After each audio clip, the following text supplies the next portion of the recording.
Moi, comme mon cheminement qui m'a amené à l'islam, en fait, ça a été un cheminement intellectuel. Vers 17-18 ans, je me suis posé des questions sur la vie, d'où on vient, pourquoi est-ce qu'on est là. Et bon, j'ai cherché comme ça dans différentes religions et spiritualités. Et c'est l'islam dans lequel je me suis retrouvé tout de suite, quoi. Et plus j'apprenais des choses sur l'islam, plus je m'y reconnaissais et plus j'adhérais, hein. Et donc petit à petit, j'en suis arrivé à me convertir. Être converti, c'est pas forcément, évidemment, c'est un événement on ne peut plus heureux, mais c'est aussi, il faut savoir le gérer, parce que pour reprendre une expression d'un frère qui est pas, d'un autre frère qui est pas mon expression, mais qui je trouvais très parlante et très bonne, c'est que le converti, quand il découvre la vérité, il voit la lumière, la vraie lumière.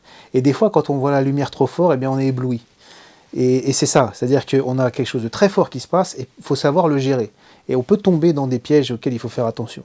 Par exemple, certains deviennent très durs du jour au lendemain avec leur famille, alors que c'est pas comme ça que ça se passe, hein. La famille, si on est non musulman, ils ont le droit de ne pas être musulmans, et si on doit leur transmettre quelque chose, c'est petit à petit, on n'arrive pas comme ça et on veut tout bouleverser.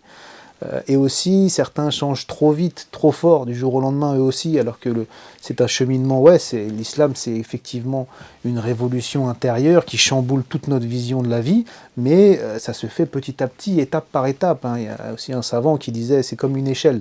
On passe pas du premier échelon au 10e comme ça en sautant, non, c'est échelon par échelon. Donc c'est comme ça que ça doit se vivre. Sinon, au bout d'un moment, on va avoir un retour de bâton et c'est artificiel en fait. C'est pas un vrai cheminement. Un vrai cheminement, il se fait petit à petit. Parfois, les convertis, il y a quelque chose qui se passe, c'est qu'on est déçu. C'est-à-dire qu'on découvre l'islam et toute la grandeur et la merveille qu'est l'islam, et donc on se dit, on va retrouver ça dans la communauté musulmane. Et on voit que, bon, bah, c'est pas exactement...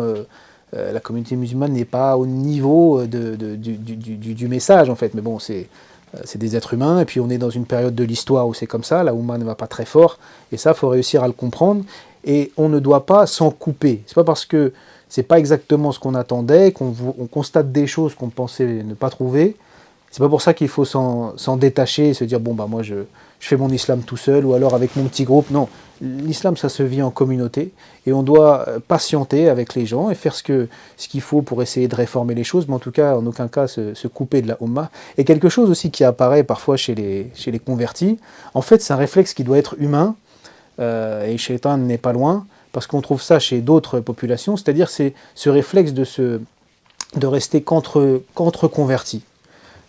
Comme certains ne sont restés que entre Algériens, ou que entre Marocains, ou que entre adeptes de certaines tendances. Cet esprit sectaire comme ça. On voit ça arriver chez les convertis, et ça c'est très très dommageable.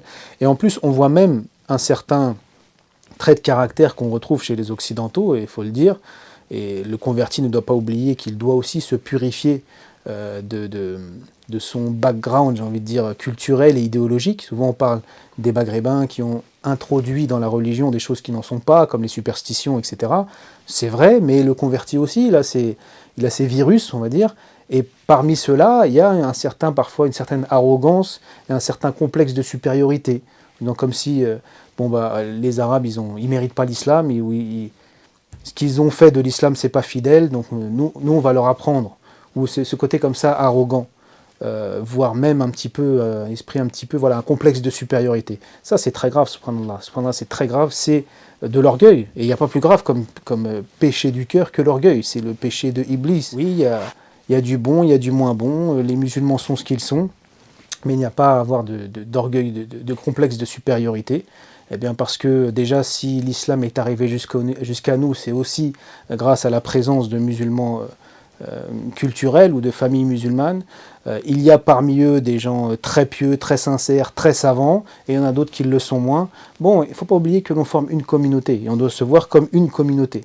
Ça ne veut pas dire que le français doit devenir arabe, ou que l'arabe doit devenir français, ou turc, ou pakistanais. On garde nos spécificités culturelle, ça aussi c'est l'islam. L'islam n'est pas venu nous imposer d'adopter une culture. Non, on garde sa culture, mais sachant qu'au-dessus de notre appartenance culturelle et ethnique, etc., il y a la Ummah de l'islam, il y a la Ummah de la foi, et c'est ça le plus important, et c'est ça qui nous lie. Et donc ne jamais s'en couper, et surtout ne pas faire preuve d'orgueil ou d'arrogance envers d'autres groupes de la communauté.